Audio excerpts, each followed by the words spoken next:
কি আজব দুনিয়া, তাই না? বর্তমান সময়ে কিছু কিছু নারীরা, কিছু কিছু মেয়েরা যে জিনিস তাদের বুকে থাকার কথা ছিল সেই জিনিস তাদের বুকে না দিয়ে তাদের গলায় ঝুলিয়ে ধরে দেয়। কেন রে ভাই? যে জিনিস যেখানে থাকার কথা সেখানে তো ভালো মানা, সেখানে তো ভালো থাকার কথা, সেই জিনিস সেখানে না দিয়ে গলায় পেঁচানোর কারণটা কি? আপনারা কি পারেন না যে জিনিস যেখানে থাকার সেখানে রাখা? হয়তোবা আপনি জানেন, হয়তোবা যে জিনিস যেখানে থাকার সেখানে থাকলে হয়তোবা আপনার সম্মান বাড়বে, হয়তোবা আপনার ইজ্জত বাড়বে, হয়তোবা আপনি সবসময় মানুষের কাছে বড় হয়ে থাকবেন, সম্মানী ব্যক্তি হয়ে থাকবেন।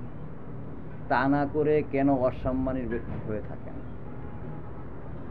আপনি একটা দিক খেয়াল করবেন, হয়তোবা আপনার সম্মানটুকু যদি আপনি নিজে বজায় রাখতে পারেন, আপনার ইজ্জতটুকু যদি আপনি নিজে ডেকে রাখতে পারেন, হয়তো আপনিও সবসময় ভালো থাকবেন, আপনাকেও মানুষ সম্মান করবে, আপনাকেও মানুষ শ্রদ্ধা করবে। তো আসুন নিজেকে নিজে সংশোধন করেন, নিজেকে নিজে ভুল শুধরিয়ে নিয়ে সঠিক পথটা বেছে নিয়ে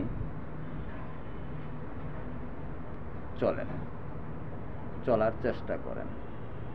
তাহলে হয়তোবা আপনারাও সম্মান পাবেন। কথাটা কতটুকু সঠিক তা জানি না, তবে যদি ভালো লাগে লাইক কমেন্ট করবেন।